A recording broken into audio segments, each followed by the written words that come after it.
Salutări și bună dimineața și bine ați revenit la o nouă zi în Paradis, pentru că locul ăsta cred că e destul de aproape de ceea ce înseamnă Paradis, lăsând la o parte conotațiile religioase. Astăzi o să mai facem o scufundare, o să mai facem o ieșire de snorkeling aici, în locul ăsta. Mă uitam acum în apă, că acum apa e mult mai limpede decât era seară, deci seara era foarte tulburată. Poate și aici vizibilitatea e în funcție de curenții, direcția lor, mare, dacă e înaltă, joasă. Acum mă uit la liziera pădurii, la insula din față, și văd că e mai joasă cu 1 metru decât era seară apa. Peste noapte au venit toate depunerile astea, nu știu. Stai un pic, acum am dat seama, astea nu sunt depuneri, e partea superioară a recifului de corali, de fapt. Noi suntem chiar lângă reciful de corali. Ok, acum m-am lămurit, am crezut că sunt ierburi sau vegetație din asta care a ajuns în golf din cauza marei. Ok, deci chestia asta de pe apă e vârful recifului de corali. Așa mult a scăzut apa. E cam 1 metru, se vede acolo la liziera pădurii. Nu știu cât de bine se vede. Și dacă mă uit aici jos în apă, se vede, în fine, se vede până la fund. Probabil că sunt vreo 4-5 metri chiar aici sub barcă unde suntem. Se văd pești, se vede nisip, se văd corali. Deci da, s-ar putea să mai intru o dată în apă. Inițial planul meu nu era inițial planul meu era să nu mai intru astăzi înainte de masă aici în locația asta, pentru că am văzut aseară, și să îmi conserv, dacă se poate spune așa, energia pentru locația sau locațiile următoare de snorkeling. Să vedem cum se vede din fața bărcii. Da, aici e mai adânc și nu se vede nimic special. Aseară după ce am mâncat, au venit pe lângă barcă o broască testoasă și 2 rechini, white tip sau black tip reef sharks. Dar n-am putut să-i filmez, că camera asta vede foarte slab, adică nu vede deloc în lumină slabă, și era lumină slabă, că se noptase deja, deci pe la ora 9 seara. E activitate în apă, pentru că acolo, spre exemplu, sunt ceva pești care... uite rechinul!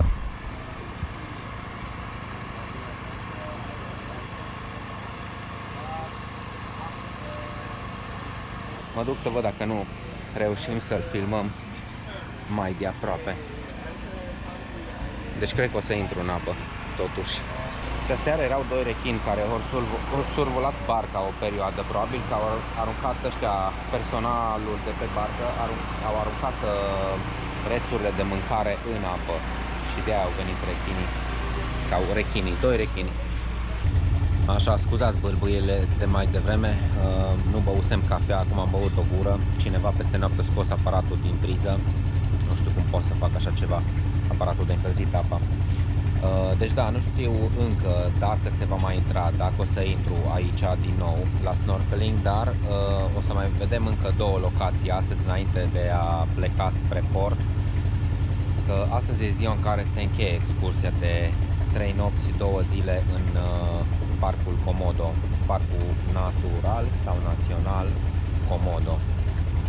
Adică în acest arhipelag de insule incredibil de frumoase, incredibil. Zilele astea tot gândeam, am stat și am făcut fotografii și am filmat insule în neștire, de tot prin alte locuri, am făcut de regulă prin alte locuri. Nu prea am făcut fotografii la același loc de mai multe ori. Adică să fac astăzi un film, o fotografie acolo, și mâine, dacă trecem prin fața aceleași insule, să mai fac o altă, decât dacă am trecut la ore diferite și arăta altfel cerul, lucru care se întâmplă oricum. E fantastic locul ăsta.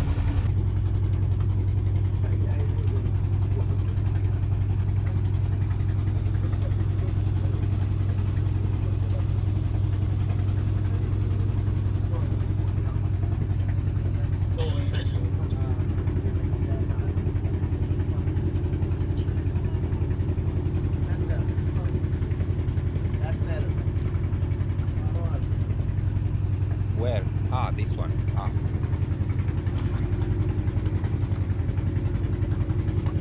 Venit în spatele bărcii, deja începe să crească apa. Acum insulele astea care în urmă cu jumătate de oră se vedeau insule în ghilimele, partea de sus a recifului de coral, aproape că nu se mai vede, se vede acolo numai ceva. Și mai apar broaște, se văd pești, se văd coralii, apa e foarte limpede, o să intru cu siguranță.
orice loc. Ne punem în mișcare acum, dar incredibil locația. 5 rechini, un grup de 5 rechini, după aia văzut așa presărați încă câțiva. Ați văzut deja imaginile, deci nu mai n-are rost să le povestesc eu așa de dragul poveștilor. Mergem la următoarea locație. N-am reținut numele, una dintre ele, două locații să mai facem înainte să plecăm spre port. Insula Canaua e a doua și încă unul, efect nu mai țin minte cum se cheamă, revin atunci și vă spun și denumirea.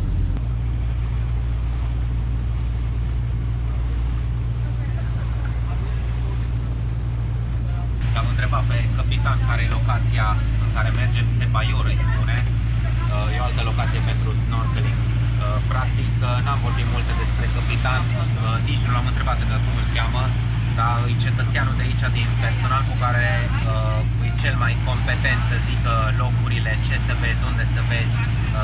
Nu știe engleză deloc, nu știe o boabă de engleză, dar tot timpul am vorbit cu el de ieri începând și ne întrebam, bun, ce pot vedea aici, unde, cum, mi-a arătat locul, zicea cum e coralul, cum suflă curentul. El m-a dus atunci, de-am văzut masele, m-a dus singur cu barca și m-a lăsat undeva în partea de sus a curentului, am plutit în curent, s-a venit să mă ia, da, în fine, foarte, foarte bine. Deci mulțumită lui am reușit să văd animalele astea până acum.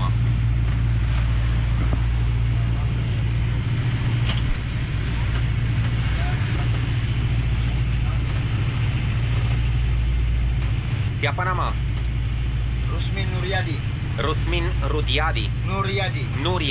Yeah. Rusmin Rudiadi. Nuriadi. Lahir di Labuan Bajo.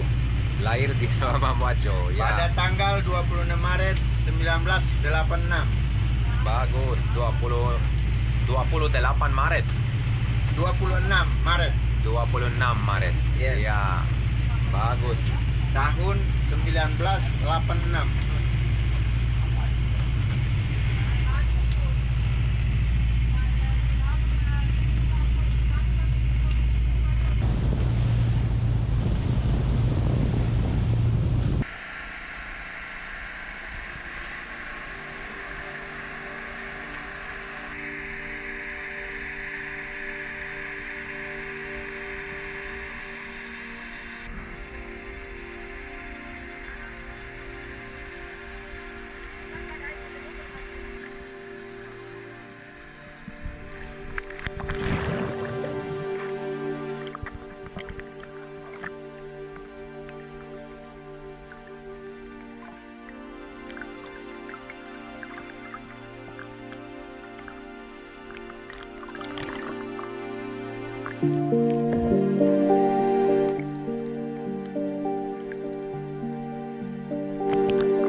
Asta.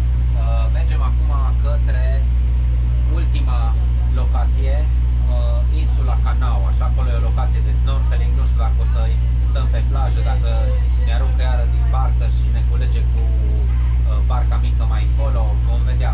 Aici unde am fost acum era curentul puternic. Eu am stat mult, destul de aproape de mal. Restul stat în larg, s-a uitat de la distanță și normal că e dus apa foarte repede în toate direcțiile. Eu culet mult mai jos cu barca decât mine, dar pe mine m-a avantajat, am rămas ultimul, tot a fost în regulă. Și faptul că am stat în apă care nu era foarte mare, a fost avantajos atunci când m-am apropiat de portul ăla de lemn. Acolo era grosul peștilor, cum ar veni, plin de pește. Ați văzut deja în imagini. Foarte frumoasă locația și norocoșii aia care merg la stațiunea respectivă. E o stațiune, un resort privat, nu știu cât costă. Știu că pe aici, printre insule astea, sunt mai multe resorturi de lux. Eu personal doar într-unul mi-aș permite să mă cazez, dar acum cum am făcut excursia asta cu barca, cred că va ieși din ecuație cazarea acolo.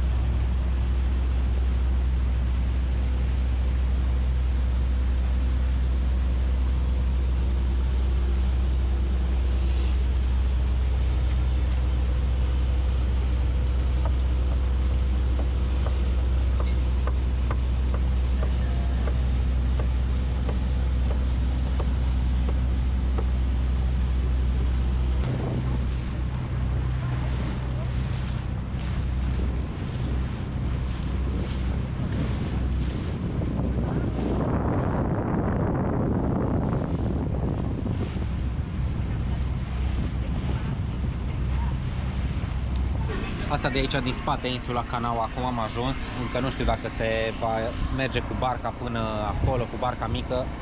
Deci cu barca mică mai mult ca sigur. Nu știu snorkeling-ul dacă se face de aici, de pe barcă, exact unde suntem, că suntem deasupra unui recif foarte, foarte mare, din care se mai ridică uneori câte o insulă sau câte un recif foarte aproape de suprafața apei, că și barca a venit tot șerpuind și cu mare grijă. S-au văzut iarăși rechini din barcă, dar n-am apucat să-i filmez în timp util. Da, e o locație mișto. Deci azi ziceam că încă nu știu dacă mergem cu barca mică pe plajă acolo sau facem snorkeling aici sau ne duce cu barca mică în altă parte. Nimic nu știu, nici nu mă interesează de fapt. Când se merge la snorkeling am sărit și eu în barcă în apă unde o fi și îi dăm bătaie.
încheiat ultima scufundare, ne îndreptăm spre port, spre la Bombaggio.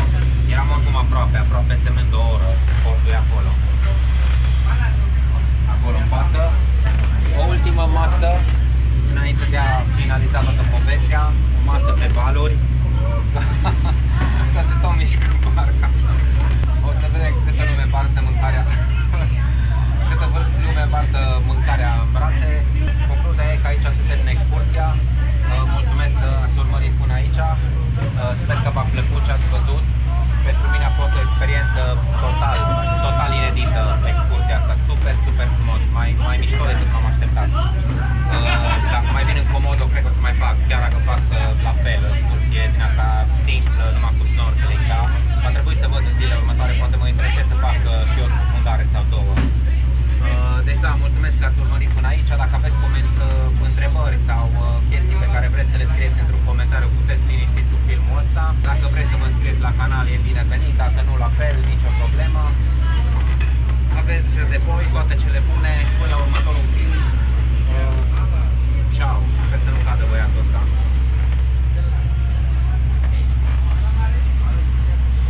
Nu cade, e personal de pe parcă. Eu o să mă întorc la cazare și sigur o să mai stau o noapte la Bombaggio în afară de asta. Și dacă mai găsesc ceva interesant de filmat care ar putea avea o oarecare legătură cu excursia asta, privesc în continuare la film. Ciao, aveți ce de voi.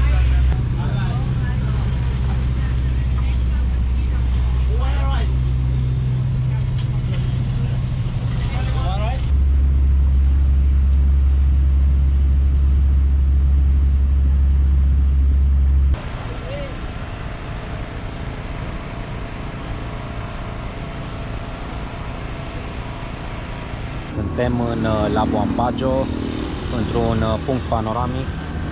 într-un punct panoramic deasupra orașului, de unde se vede portul, în principal, port pe care l-ați mai văzut și voi și eu de câteva ori deja.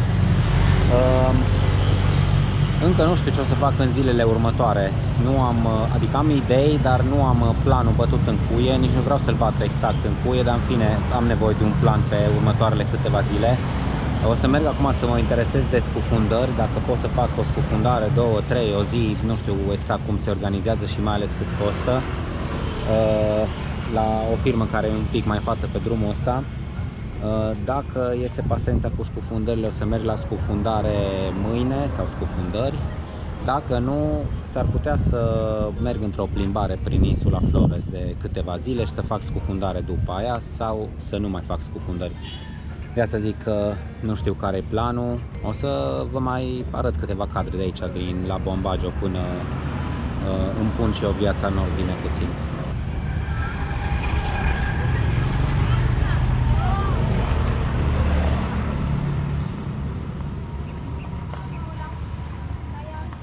Hello, apa makan di sini durian? Yeah. You wanna try? Ya mungkin. Have some. Sebentar. Balik dari sini? Yeah. Ya. Berapa harganya satu? 30,000. 30? Yeah. Ya. This is sweet. Iya. Akan coba yang Yes. ini. Jadi tidak pertama kali. Sudah makan Oh, I know. yang ini di Bali. Oh. Tapi terima kasih.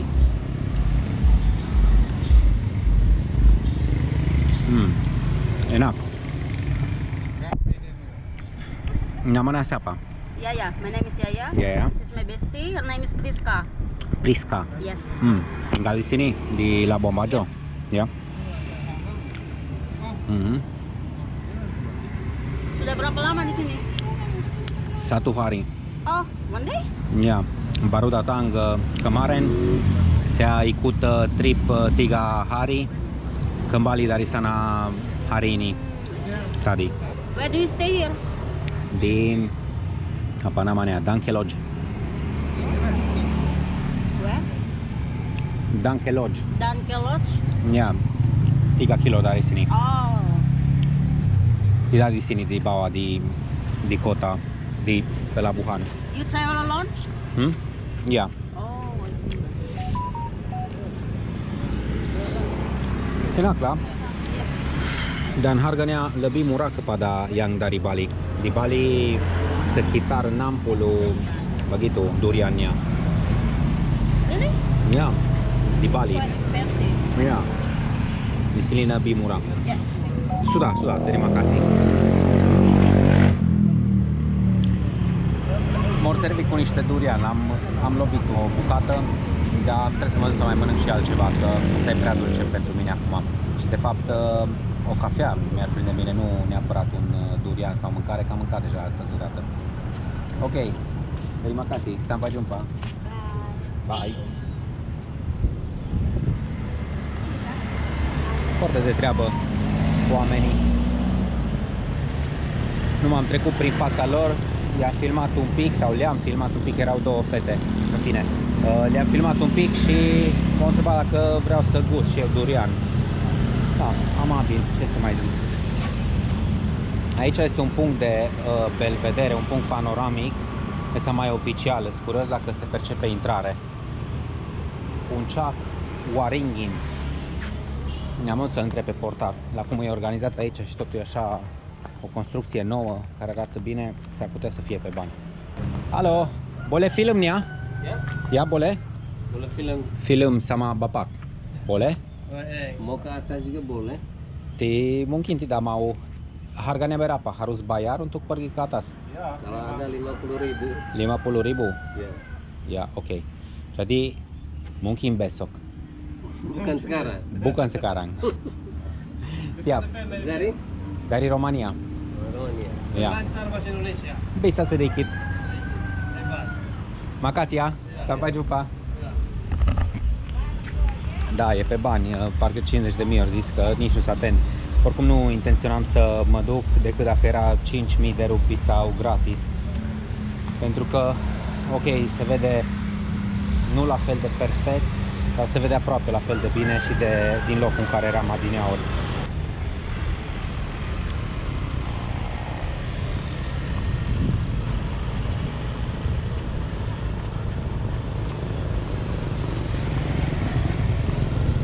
Să te orientezi prin Labuan Bajo e foarte simplu. E un drum principal care face oarecum ocolul orașului sau în fine, cel puțin două drumuri paralele, unul chiar pe marginea, pe malul mării, celălalt ceva mai sus pe deal. Îs drumuri cu sens unic, ăsta de sus unde suntem acum merge la dreapta, celălalt merge la stânga. Practic, de fiecare dată când te învârți pe aici, dai de drumurile astea două sau te învârți pe ele. E foarte cald, deci e o căldură, o zăpușală de numai acum, astăzi cel puțin. Ieri cred că o plouat și aici destul de tare, că vedeam așa urme de ploaie, dar astăzi e o zăpușală de abia respir.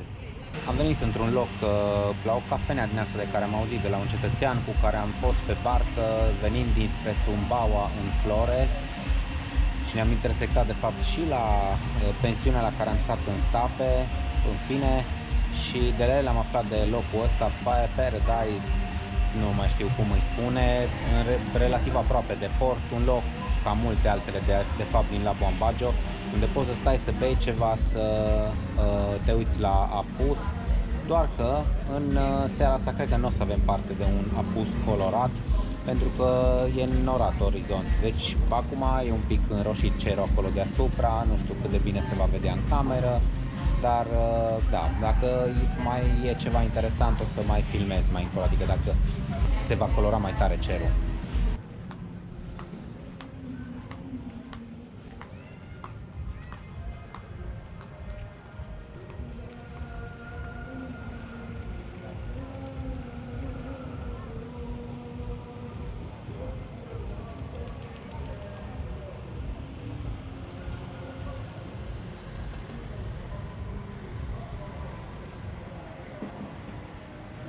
Explorând locația asta, că am auzit de la cineva că este și un fel de terasă mai sus, am ajuns pe o terasă care într-adevăr e super frumoasă, se vede mai de sus puțin, dar e părăsită după cum se vede, în sensul că aici poți să fii așa informal să stai dacă vrei.